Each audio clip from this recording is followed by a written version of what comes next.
Hello दोस्तों, तो आज हम बात करने वाले हरित क्रांति के बारे में। कैसे हरित क्रांति का विस्थापन हुआ, किस तरह से हरित क्रांति का उद्घाटन किया गया, कैसे एक हरित क्रांति विस्थापित की गई। तो हम जानते हैं हरित क्रांति क्या है, इसका मेन रीजन क्या है। देख सकते हैं हरित क्रांति उस बड़े परिवर्तन का नाम है जिसे 1940 से 1960 के दशक के दौरान दुनिया भर में कृषि को बदल दिया और जिसकी वजह से कृषि उत्पादन कई गुना बढ़ गया। हरित क्रांति शब्द का इस्तेमाल सबसे पहले वर्ष 1968 में अंतर्राष्ट्रीय विकास के लिए संयुक्त राष्ट्र की एजेंसी कालीन डायरेक्टर विलियम गोड द्वारा किया गया था। ये पॉइंट नोट कर लेना दोस्तों, एग्जाम के लिए बहुत इंपॉर्टेंट है। जब वे कृषि के नए तकनीकों का जिक्र कर रहे थे, नॉर्मन बोरलॉग ने, जिन्हें हरित क्रांति के जनक के रूप में जाना जाता है, ने कृषि के अंदर कई नए खोज की। और नीचे देख लेते हैं अपन भारत में हरित क्रांति। भारत में हरित क्रांति है, दुनिया भर में भारत दूसरा ऐसा देश है जिसने अपने यहाँ हरित क्रांति को लागू किया। और ये पूरा तुम नोट कर ले रहे हो अपने एग्जाम प्रिपरेशन के लिए। हरित क्रांति हर एग्जाम के लिए बहुत इंपॉर्टेंट रहता है, जीके में भी बहुत उपयोगी रहता है। भारत में हरित क्रांति का असर, अब ये वाला टॉपिक भी खास करके इम्पोर्टेंट नहीं है, ये वाला टॉपिक नोट कर लेना, भारत में हरित क्रांति और हरित क्रांति क्या है। और ये भी एग्जाम के लिए इसमें भी प्रश्न बन सकते हैं। अब देख सकते हैं ये मुख्य फसलों और सहयोगी गतिविधियों का उत्पादन 1950 से 1951 तक से 1996 से 1997 तक। देख सकते हैं आप फसल है जैसे कि चावल, गेहूँ, सीरियल, दालें, गन्ना, कपास, नौतेलन, दूध, मछली, ये सब हरित क्रांति में ही आते हैं।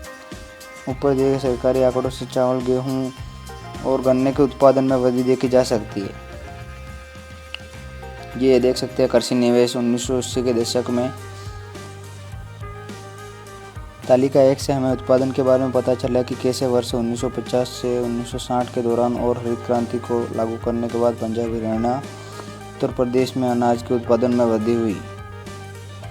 ये भी देख सकते हो पूरा दोस्तों, ये अपने एग्जाम के लिए तुम्हारा बहुत उपयोगी रहेगा। इसमें से बहुत सारे प्रश्न बन सकते हैं, इसलिए मेन टॉपिक नोट कर लेना। इसके लिए देख सकते हैं आप, ये टेबल वगैरह में भी बहुत उपयोगी रहते हैं, इसमें से प्रश्न बनते हैं।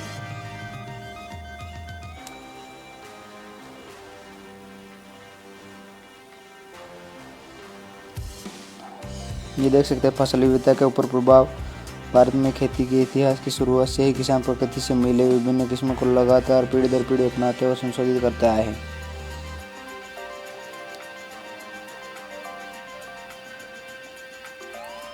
आपके एग्जाम के अनुसार नोट कर लेना टॉपिक, बहुत उपयोगी रहेंगे ये टॉपिक।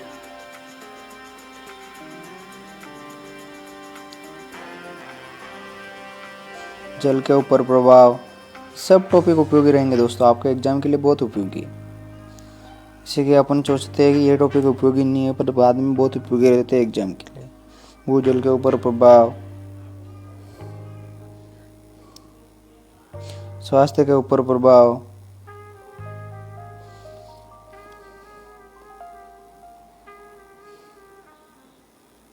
हरित क्रांति की कौन कौन से प्रभाव है, ये बारे में भी प्रश्न बन सकता है। पूर्वी भारत में हरित क्रांति कैसे स्थापित की गई, इसके लिए भी क्वेश्चन बन सकता है। इसमें भी अच्छे से इसमें रीडिंग कर लेना और नोट्स बना लेना।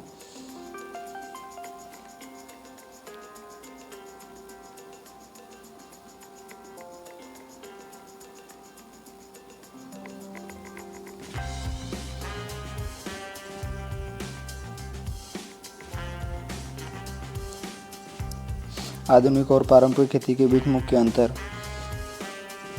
ये प्रश्न बन सकता है दोस्तों, ये नोट कर लेना बिल्कुल। हाँ, आधुनिक कृषि क्या है, आधुनिक कृषि को समझाइए, इस तरह का क्वेश्चन आ सकता है। टिकाऊ या पारंपरिक खेती क्या है, टिकाऊ या पारंपरिक खेती क्या है, इसके बारे में हो सकता है क्वेश्चन, कहीं से भी आ सकता है। टिकाऊ और आधुनिक खेती की तुलना कीजिए, तुलना के बारे में बताइए, इस तरह का कुछ भी क्वेश्चन आ सकता है दोस्तों। क्वेश्चन कोई फिक्स नहीं होता है कहाँ से आएंगे।